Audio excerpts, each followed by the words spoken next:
माँ Santoshi recording studio Kiratpur. DJ Ranjan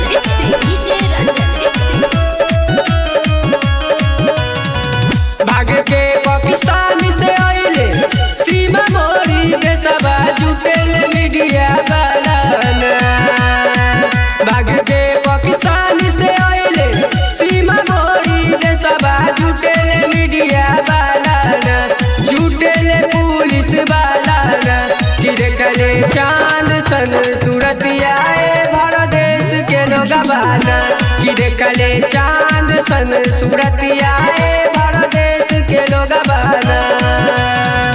भाग के पाकिस्तान से आइले सीमा मोरी रे सबा जुटेल मीडिया वाला। जुटेल पुलिस वाला गिर कले चांद सन सूरतिया भारत देश के लोग बाना।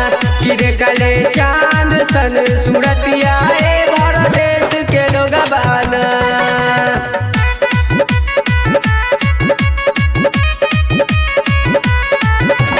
डीजे रंजन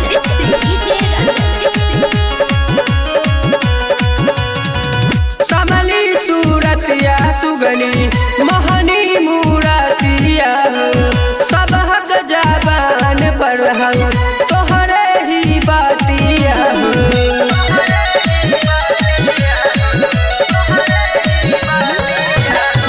समली सूरतिया सुगनी मोहनी मूरतिया सब हक जबान पर तोहरे ही बातिया।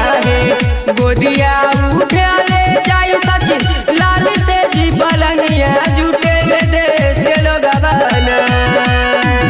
गोदिया उठा ले जाई सचिन लाल से जी पलनिया जुटेल देश के लोग बाना। जुटेल मीडिया वाला गिर कले चांद सन सूरतिया भारत देश के लोग बाना।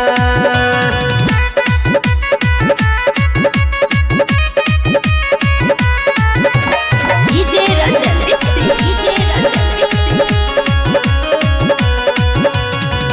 एकता निका के बंधन दूसरा साथ फेरा हो। मीडिया वाला सब आइल पुलिस थाना।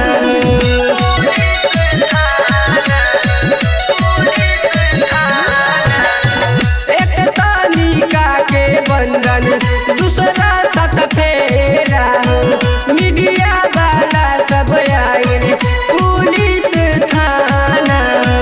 मीडिया वाला सब पूछी ले जाई तोहे थाना। जुटेल देश के लोग बाना। जुटेल मीडिया वाला कि देखले चांद सन सूरतिया भारत देश के लोग बाना। कि देखले चांद सन सूरतिया भारत देश के लोग बाना। माँ Santoshi recording studio Kiratpur. DJ Ranjan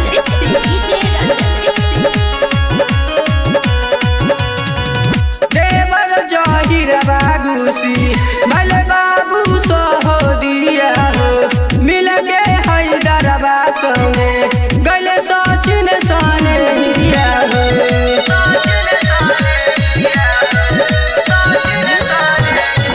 देवर जहिर बागुसी भले बाबू सहोदिया हो।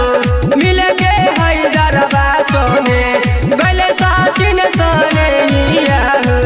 पाँव के पायलिया छन छन खन के हो कंगनमा। जुटेल मीडिया वाला जुटेल पुलिस वाला। पाँव के पायलिया छन छन खन के हो कंगनमा। जुटेल मीडिया वाला जुटेल पुलिस वाला कि देखले चांद सन सूरतिया भारत